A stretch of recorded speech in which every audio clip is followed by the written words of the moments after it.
Libro de los Hechos, el capítulo 15. Hemos visto ya que todo esto ha comenzado con un grupo de judíos, fariseos, que estaban dentro de la iglesia de Jerusalén y que no han tenido la capacidad de reaccionar adecuadamente ante la situación que han escuchado que existía en Antioquía de Siria. Cuando han ido a Antioquía, han visitado la iglesia cristiana y se han sorprendido viendo que habían gentiles. Y a los gentiles les han dicho: ustedes, si quieren ser salvos, tienen que circuncidarse, según el rito de Moisés. Si no, no pueden ser salvos.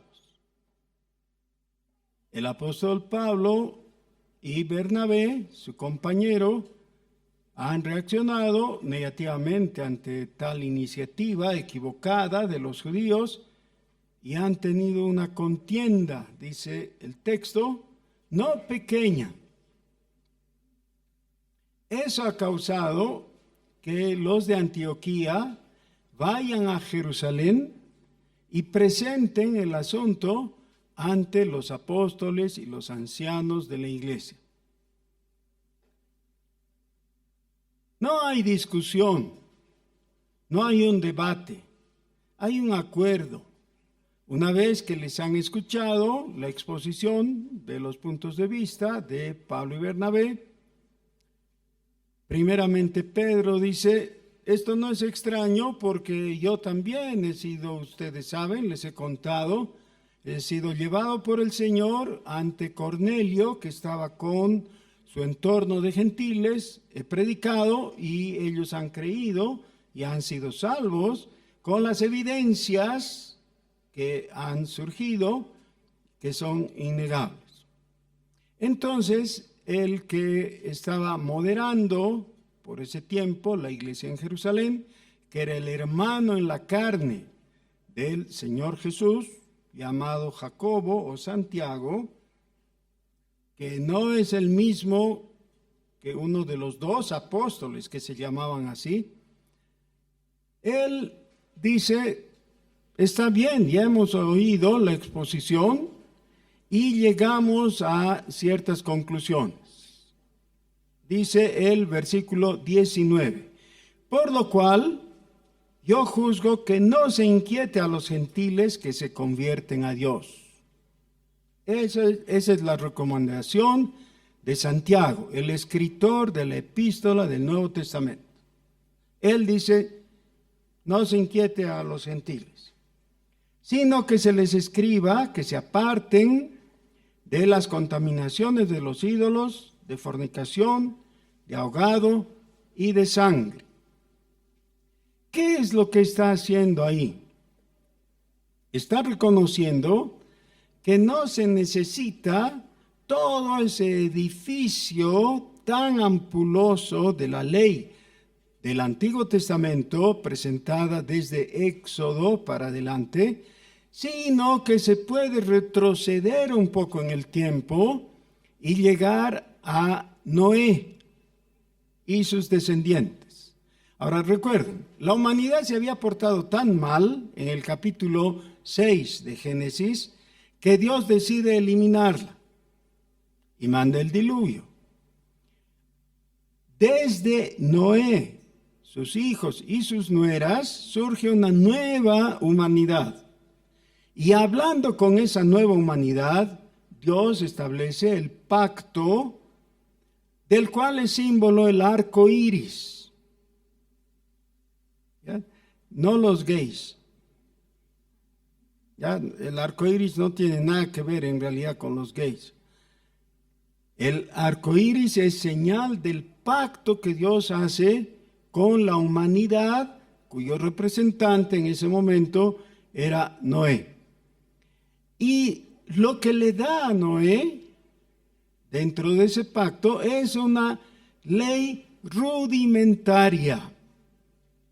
Es decir, es lo más básico, que contiene fundamentalmente esto que está citando Santiago aquí. ¿Qué es? apartarse de la contaminación de los ídolos, es decir, evitar la idolatría, la fornicación y respetar la vida de la carne, es decir, la sangre. Versículo 21. Porque Moisés desde tiempos antiguos tiene en cada ciudad quien lo predique en las sinagogas, donde es leído cada día de reposo. Lo que está diciendo es, no nos vamos a oponer a los judíos y el judaísmo, ellos pueden seguir adelante, pero nosotros vamos a hacer algo diferente. Versículo 22. Entonces pareció bien a los apóstoles y a los ancianos, con toda la iglesia, elegir de entre ellos varones y enviarlos a Antioquía con Pablo y Bernabé, a Judas, que tenía por sobrenombre Barsabás, y a Silas, varones principales entre los hermanos, y escribir por conducto de ellos. Y ahora viene el texto de lo que les escribieron. Este es el texto con las conclusiones del primer concilio en Jerusalén. Los apóstoles y los ancianos y los hermanos, a los hermanos de entre los gentiles que están en Antioquía, en Siria y en Cilicia. Salud. Cilicia es tomada por la región donde habían ido a predicar Pablo y Bernabé, de lo cual hemos leído en los capítulos anteriores. Por cuanto hemos oído que algunos que han salido de nosotros, a los cuales no dimos orden, nos han inquietado con palabras. Unos de nosotros, pero que no por instrucción nuestra, han ido a ustedes y les han inquietado con palabras, perturbando vuestras almas, mandando circuncidaros y guardar la ley. Nos ha parecido bien, habiendo llegado a un acuerdo, elegir varones y enviarlos a vosotros con nuestros amados Bernabé y Pablo, hombres que han expuesto su vida por el nombre de nuestro Señor Jesucristo. Así que enviamos a Judas y a Silas, los cuales también de palabra os harán saber lo mismo, porque ha parecido bien al Espíritu Santo y a nosotros no imponeros ninguna carga más que estas cosas necesarias. ¿Qué? Que os abstengáis de lo sacrificado a los ídolos, de sangre, de ahogado y de fornicación, de las cuales cosas, si os guardareis, bien haréis. Pasadlo bien. Así pues, los que fueron enviados descendieron a Antioquía y reuniendo a la congregación, entregaron la carta. Habiendo leído la cual, se regocijaron por la consolación. Y Judas y Silas, como ellos también eran profetas, consolaron y confirmaron a los hermanos con abundancia de palabras. Hermanos, aquí se nos cuenta un momento histórico, una situación coyuntural que enfrentaron los apóstoles y los ancianos en Jerusalén, pero que no solamente importa respecto al tema en concreto que trataron en ese concilio. Nos importa porque establece las bases para el acuerdo cuando surge un motivo de disputa. En los 2000 años de antigüedad que ya tiene la iglesia cristiana, o que está a punto de cumplir la iglesia cristiana, se ha podido ver un sinnúmero de temas que han ido surgiendo a través de los tiempos, en los cuales la gente no ha tenido la misma opinión todo el tiempo.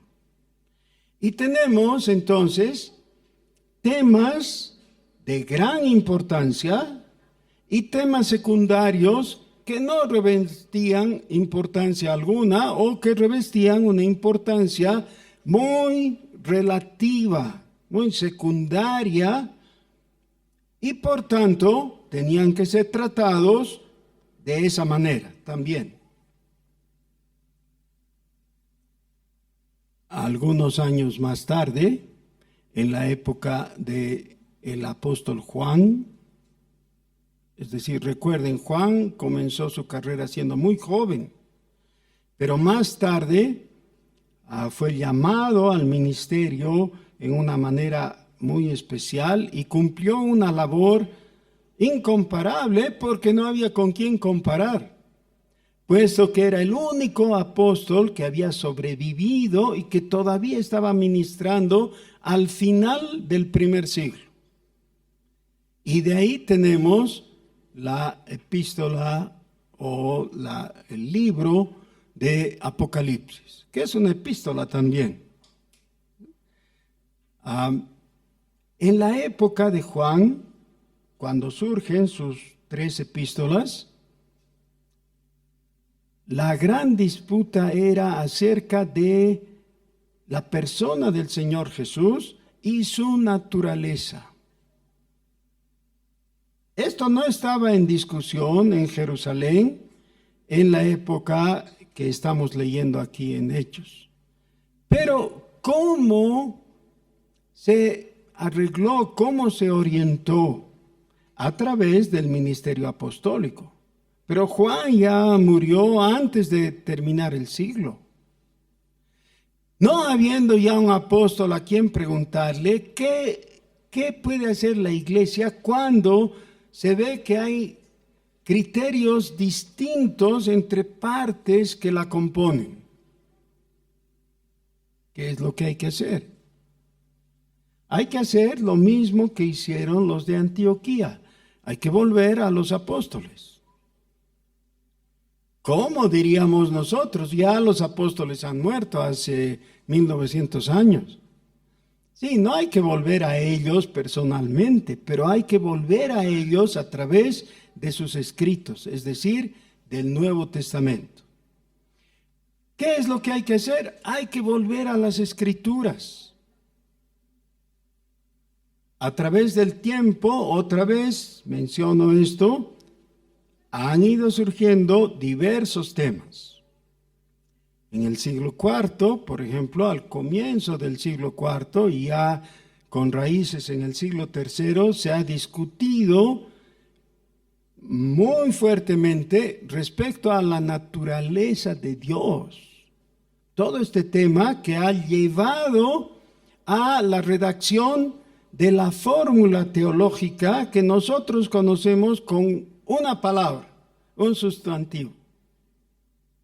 O si le agregamos su artículo y su adjetivo, la Santa Trinidad.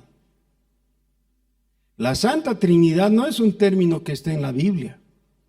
Y por eso sucede que a veces nos encontramos con los testigos de Jehová, quizás van a tu casa y te dicen, usted lee la Biblia, ¿sabía que la palabra Trinidad no está en la Biblia?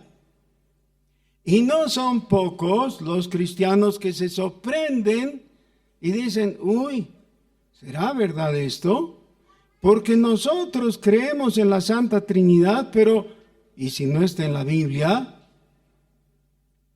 Sí, porque el término es una fórmula teológica que involucra toda esa extensa doctrina, pero el título es la Santa Trinidad.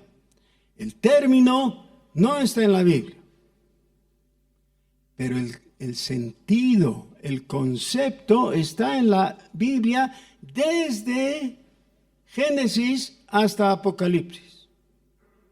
Ya en el primer libro, en Génesis, tenemos el uso de la palabra Elohim, que es plural. El sustantivo plural, Elohim, que se combina con el verbo bara, que es singular. La única explicación posible es por la doctrina de la Santa Trinidad. Pero eso, estamos hablando de la primera página de la Biblia. Y luego tenemos una y otra vez a través de los 66 libros que componen nuestras Biblias. El concepto de la Santa Trinidad y sus diferentes aspectos están ahí. ¿Cómo podríamos saber de esto? Hay que volver a los apóstoles y profetas del Antiguo Testamento. Hay que volver a los escritos del Antiguo y del Nuevo Testamento. De esta manera podemos recuperar y construir algo así como el concepto de la Santa Trinidad. A raíz de las discusiones que hubo en el siglo IV, se llamó un concilio. Se llama el Concilio de Nicea. En Nicea se discutió eso y se dieron cuenta que la discusión se podría prolongar mucho si es que no se definía antes de la naturaleza de Dios algo respecto a la naturaleza de Jesucristo. Porque no hay lugar a discusión respecto a si hay una Santa Trinidad o no. Si, por ejemplo, como proponían algunos, Jesucristo no es Dios. Si Jesús no es Dios, entonces, ¿qué problema con la Santa Trinidad? No hay Santa Trinidad, es solo Dios el Padre y Jesús es una criatura más. Por eso, del Concilio de Nicea vinieron las discusiones cristológicas. Y viene el Concilio de Constantinopla y otros más en los que no trataban de inventar una solución, trataron de descubrir la solución que está en las páginas de la Biblia. ¿Qué dice esto? Esto mismo ocurrió en los días de otros personajes como, bueno, ya con el concilio de Nicea estamos pensando en alguien como Atanasio, por ejemplo, ¿no? En la historia lo recuerda como San Atanasio. Hay un credo que se llama el credo de Atanasio, que es bastante parecido al credo de Nicea. De ahí, ese es el documento, que es muy interesante y alguna vez lo vamos a revisar, va a ser útil y edificante para nosotros también. Pero un poco más tarde vienen otros personajes como San Agustín, que es Agustín de Hipona, que no hay que confundirlo con Agustín de Irlanda, cuya historia también es apasionante. Pero en la época de Agustín de Hipona, la discusión ya no estaba centrada en la naturaleza de Dios, o sea, si había o no Santa Trinidad, ni siquiera estaba centrada en las repercusiones de eso, sino más bien en la cristología. ¿Jesús es Dios o es solamente hombre? En el siglo I, la discusión no era si era Dios, se daba por descontado que era Dios. Lo que se discutía era si era hombre también.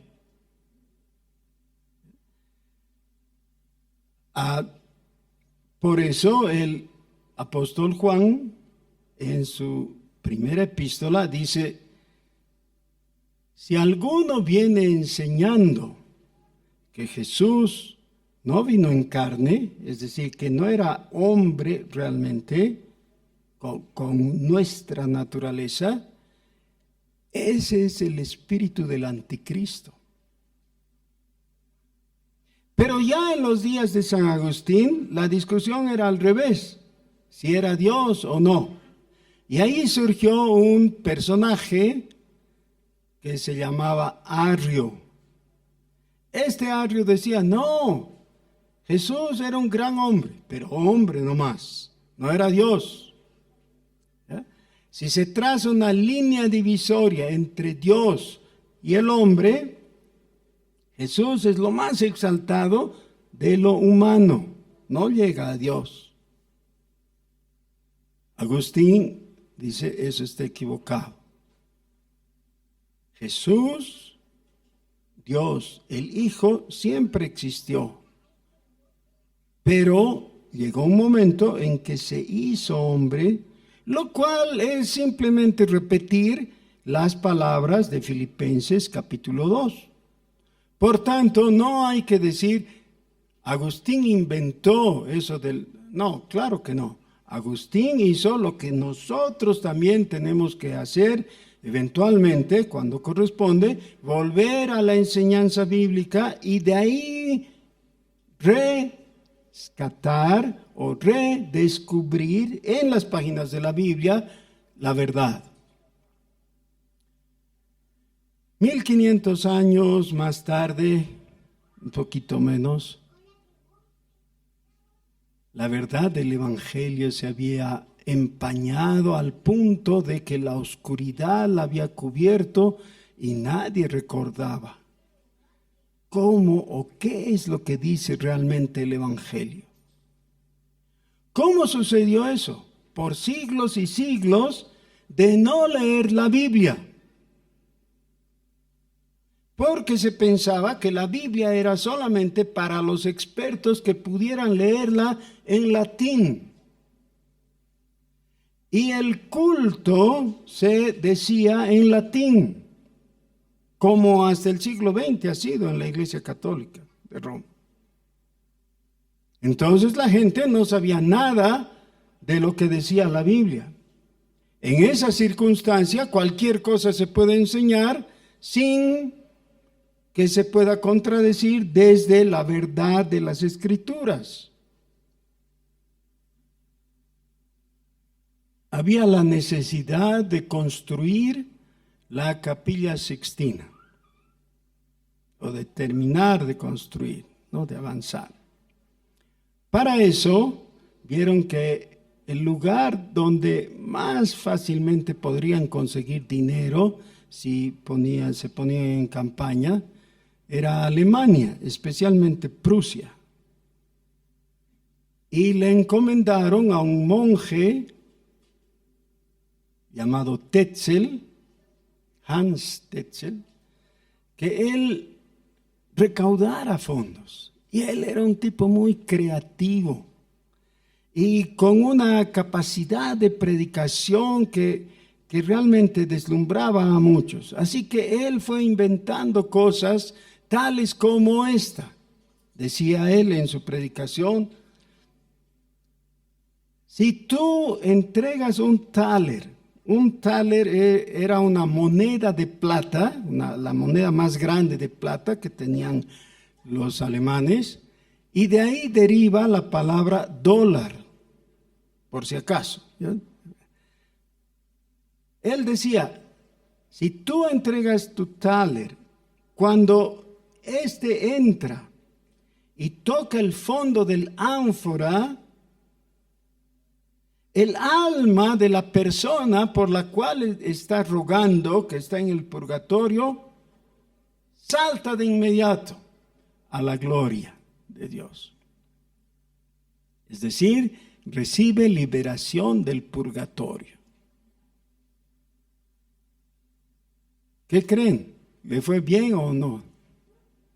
Le fue muy bien, recaudó mucho dinero. Pero claro, había algunas personas que oyeron eso y dijeron, algo no está bien, ¿cómo puede ser? ¿Se puede vender la salvación de esa manera? No fue el único que dijo algo, que reaccionó ante esto, pero la persona más sobresaliente fue un monje agustino, que él mismo había tenido problemas con su propia conciencia y que había ido cuestionando todo este asunto de la salvación porque realmente no se sentía tranquilo. Se sentía apesadumbrado por el pecado que sabía que había cometido. Entonces, cuando oyó eso, dijo, pero eso no es lo que enseña la Biblia. Y empezó a contradecir a los predicadores y especialmente a Tetzel. Y así se inició la Reforma Protestante, no en un concilio amigable. Martín Lutero fue llamado a comparecer ante el emperador Carlos V, que era además emperador del Sacro Imperio Romano. Era el rey de España y por tanto en nuestra historia de Bolivia lo tenemos, ¿no? El emperador no quería una discusión, creía que era una pérdida de tiempo. Solo quería que Lutero se retractara. Y eso es lo que quisieron lograr los teólogos católicos, que para nada implementaron argumentos porque no querían discutir, solamente querían la retractación de Lutero. Las palabras de Lutero han quedado impresas y son el símbolo mismo de una persona de carácter que tenía una convicción firme y arraigada en la palabra de Dios. Y dijo él, no puedo retractarme. Mi conciencia está cautiva en la palabra de Dios. Y no es prudente ni seguro apartarse de ella. Más tarde, los príncipes alemanes que creyeron en la predicación de Lutero fueron convocados a una dieta, a una reunión de príncipes y el emperador. El emperador los amenazó y les exigió que ellos dejaran la posición que habían seguido, es decir, la posición de Lutero. Y ellos dijeron, no nos retractamos, nosotros protestamos. Protestar, en el sentido legal que ellos usaron la palabra, significa darle valor oficial a una declaración. En ese sentido, también se utiliza el término en nuestros días. Se protesta un documento, ¿no? Un cheque o una letra de cambio, qué sé yo, ese tipo de cosas. ¿Qué quiere decir? El notario dice, este cheque que me han presentado, yo he comprobado, está sin fondos. Y protesta, es decir, hace la declaración oficial por escrito. Le pone su sello y su firma. En ese sentido, los príncipes alemanes dijeron, no nos retractamos, protestamos. Y así nació el movimiento protestante. Es paradójico y sumamente triste que líderes evangélicos en la actualidad se atrevan a decir, no, nosotros no somos protestantes, somos cristianos nomás. ¿Cómo que ser cristiano fuera contradictorio a ser protestante? Si leemos adecuadamente el asunto, ser protestante quiere decir ser cristiano consecuente con la verdad del Evangelio, con la verdad de que somos salvos por la gracia de Dios, por medio de la fe, y no por obras o por dinero que se pague, ni por la implementación sacramental de ninguna iglesia. Es decir, no son causa eficiente, esos términos se usan en teología.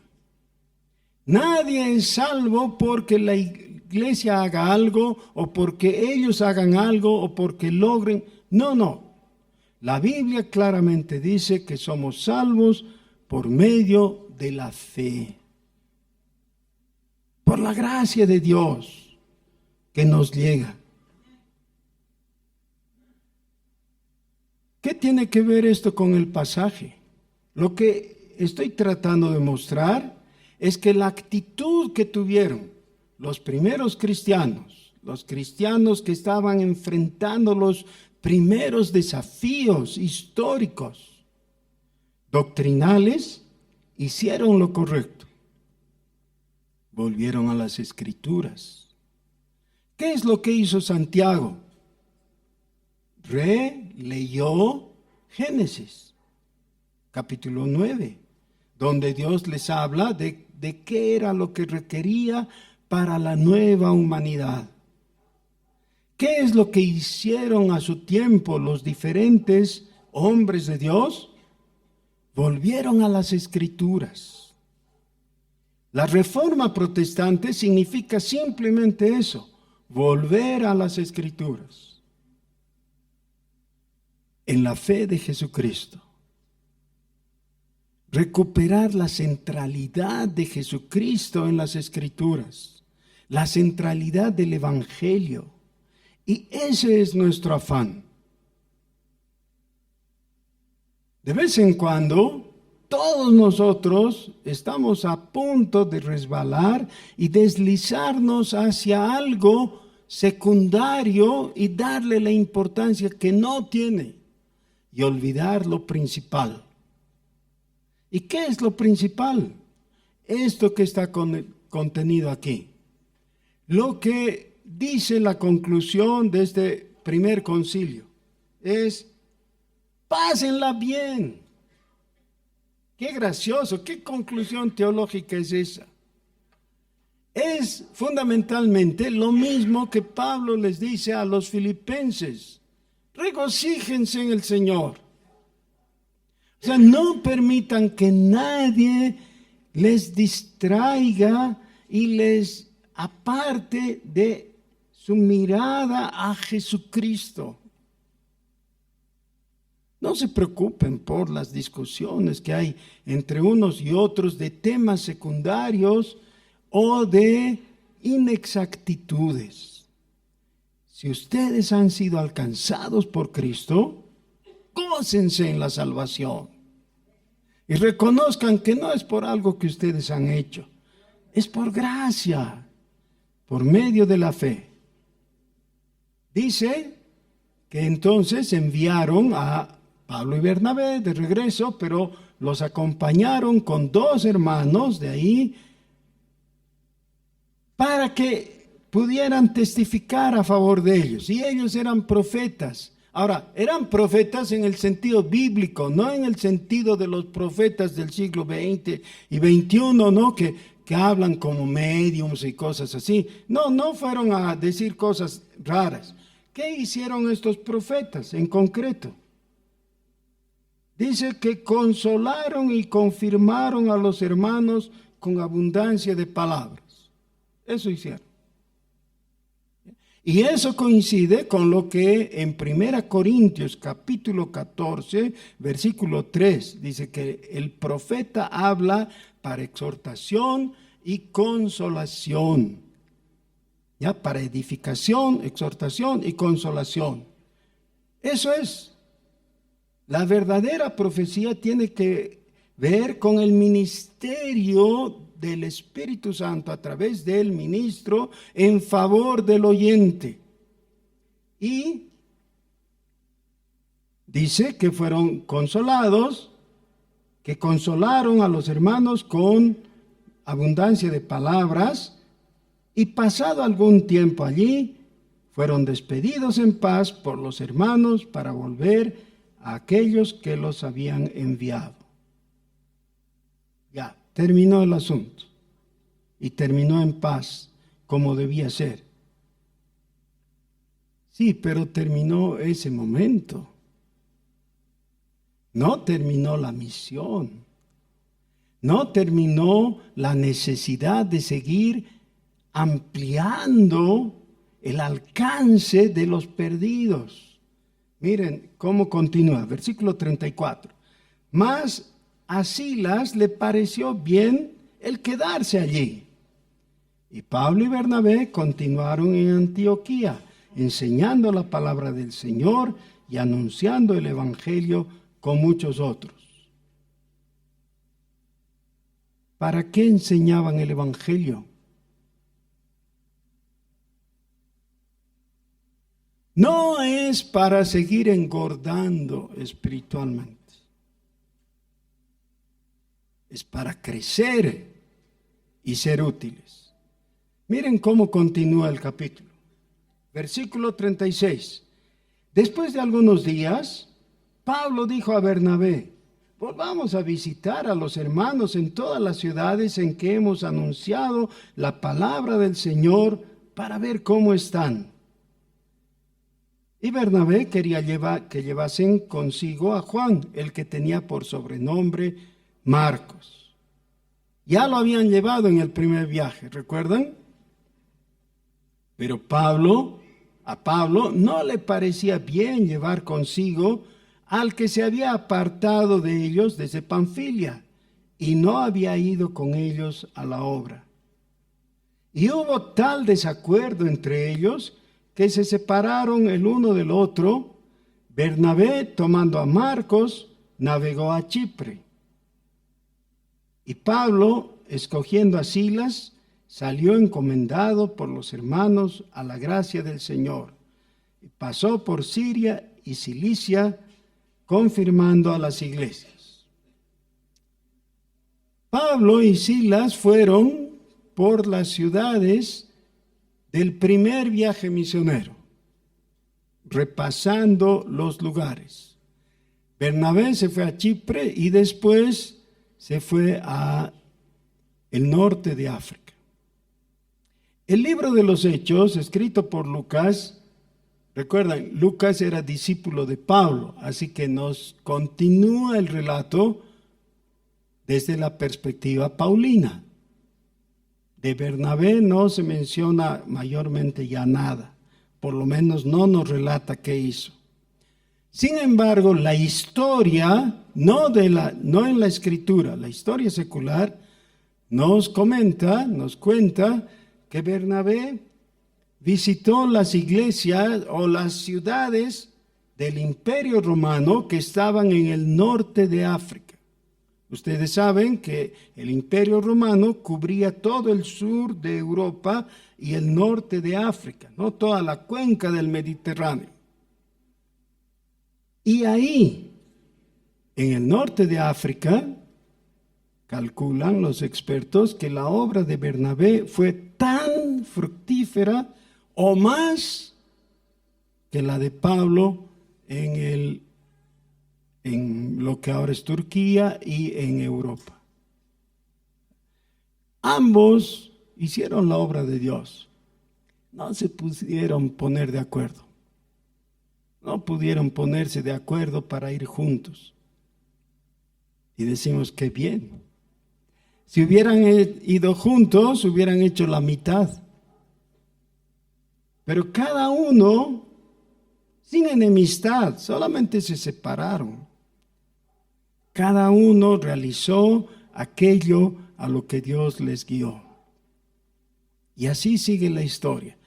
Todavía hemos llegado solamente más o menos a la mitad del libro. Este libro tiene 28 capítulos.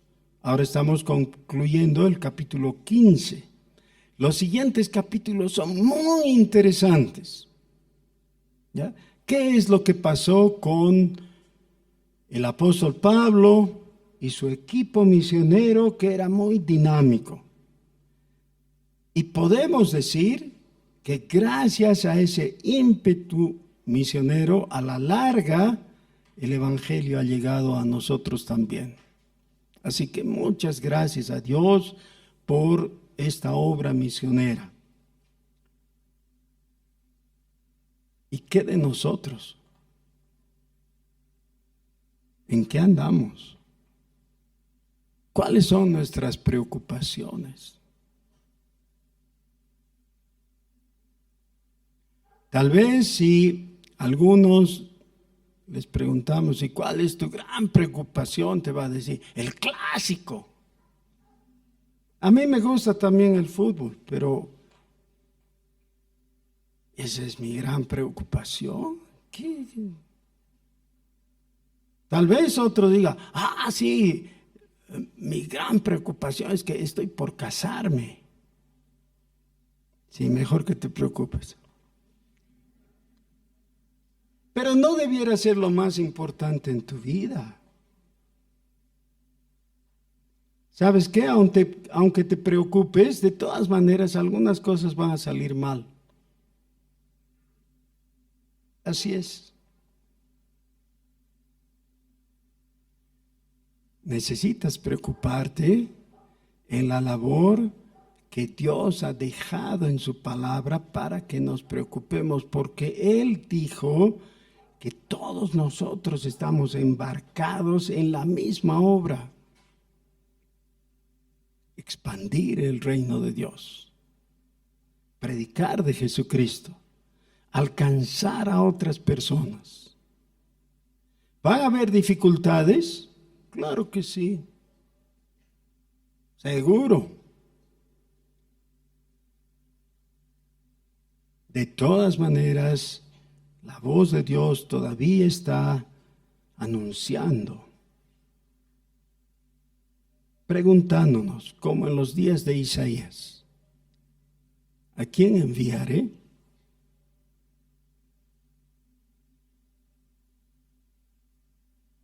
¿A quién?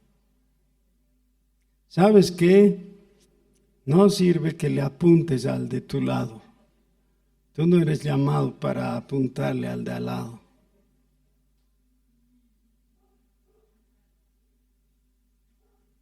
¿Por qué no responder? Heme aquí, envíame a mí. Oremos.